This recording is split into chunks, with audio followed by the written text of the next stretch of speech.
Hello friends, income tax के cases की series में आज जो केस हम डिस्कस करेंगे वो इस चीज को लेकर के है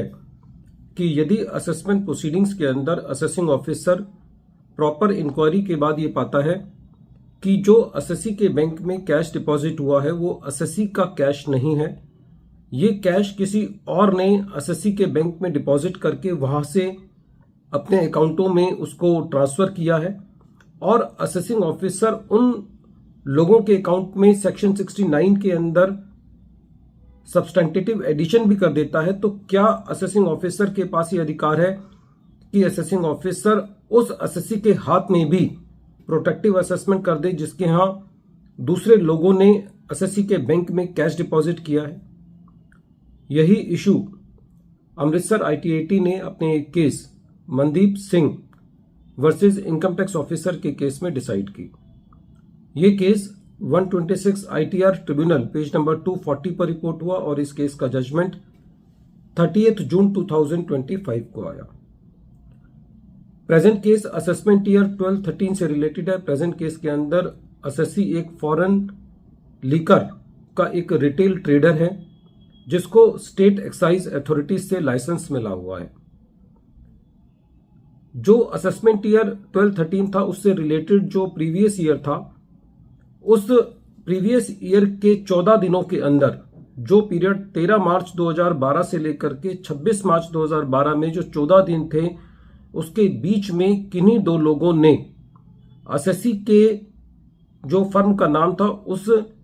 फर्म के नाम में बैंक अकाउंट खोल करके कुछ पैसा जमा किया जिसका अमाउंट 15 करोड़ रुपए था और उसको फर्जी सिग्नेचर करके उन्होंने अपने बैंक में वो पैसा ट्रांसफर कर लिया। ये इंफॉर्मेशन असेसिंग ऑफिसर के पास आई और उसके बेसिस पर असेसिंग ऑफिसर ने असेसी का केस सेक्शन 147 के अंदर रीओपन किया। असेसी ने इसके जवाब में अपनी रिटर्न फाइल करी 1.65 लाख की और अपनी रिटर्न के अंदर जो टर्नओवर दिखाया वो 83.36 करोड़ का दिखाया। जब असेसी को इस कैश डिपॉजिट के बारे में पता चला तो असेसी ने FIR दर्ज की और जहां असेसी कंप्लेंट कर सकता था असेसी ने कंप्लेंट की और असेसिंग ऑफिसर को इसके बारे में बताया। जब असेसिंग ऑफिसर को इसकी जानकारी मिली तो असेसिंग ऑफिसर ने इसकी इंक्वायरी करी। इंक्वायरी करने के बाद असेसिंग ऑफिसर ने पाया कि ये पैसा किन्हीं और दो लोगों ने असेसी के बैंक में जमा किया है और वहां से उसको अपने अकाउंट्स में ट्रांसफर किया है और फिर असेसिंग ऑफिसर ने उन दो लोगों की असेसमेंट करके उसके हाथ में भी सेक्शन 69A के अंदर वहां एडिशन किया। लेकिन असेसिंग ऑफिसर ने असेसी के हाथ में भी एक प्रोटेक्टिव असेसमेंट कर दी 15 करोड़ रुपए की, जिसको असेसी ने CIT अपील के पास चैलेंज किया। CIT अपील ने भी असेसी को रिलीफ नहीं दिया। जब ये मैटर ट्रिब्यूनल के पास था तो ट्रिब्यूनल ने सबसे पहले ये पाया कि जब असेसी ने अपनी रिटर्न फाइल करी और टैक्स कलेक्टेड एट सोर्स को क्लेम किया तो असेसी ने खाली उसी टैक्स कलेक्टेड एट सोर्स को क्लेम किया जो कि उस ट्रांजैक्शन से रिलेटेड था। असेसी ने उस टैक्स कलेक्टेड सोर्स को क्लेम नहीं किया जो कि नया करंट अकाउंट खोल करके असेसी की फर्म के नाम का उससे रिलेटेड जो परचेजेस थी उसके टैक्स कलेक्टेड सोर्स को क्लेम नहीं किया। ट्रिब्यूनल का यह कहना था कि प्रेजेंट केस के अंदर जो असेसी है वो इस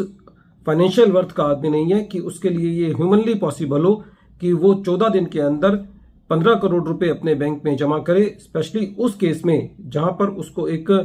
जो उसकी जो लाइसेंस कैपेसिटी है वो 15 करोड़ रुपए की नहीं है। और क्योंकि असेसी ने FIR दर्ज की हुई है और जो लॉ है वो एक ड्यू कोर्स के अंदर उस चीज का एक्शन लेगा, तो ऐसे केस में जहां पर असेसिंग ऑफिसर ने एक सब्सटेंटेटिव इंक्वायरी करके दूसरे के हाथ में सब्सटेंटेटिव एडिशन किया है, तो ऐसे केस में असेसी के ऊपर जो प्रोटेक्टिव असेसमेंट किया गया है वो जस्टिफाइड नहीं है। फ्रेंड्स, ये केस बहुत इंपॉर्टेंट है क्योंकि बहुत फ्रिक्वेंटली ऐसा देखने को मिलता है कि कई बार लोगों को ये पता चलता है कि उनके नाम का अकाउंट खोला गया उसके पैन नंबर को यूज करके, उसके KYC को यूज करके, क्योंकि आजकल KYC को कहीं से भी लेना बड़ा आसान काम है। असेसी के KYC बहुत सारी जगह यूज होते हैं, तो ये केस उन सब असेसीज के लिए बहुत यूजफुल है जहां पर उनका अकाउंट किन्हीं और लोगों ने उसको गलत तरीके से इस्तेमाल किया। वीडियो के अंत में एक बार फिर मैं केस का नाम रिपीट कर रहा हूं। केस का नाम है Mandeep Singh versus income tax officer, और ये case 126 ITR tribunal page number 240 पर रिपोर्ट हुआ और इस केस का जजमेंट 30 जून 2025 को आया। Thank you friends.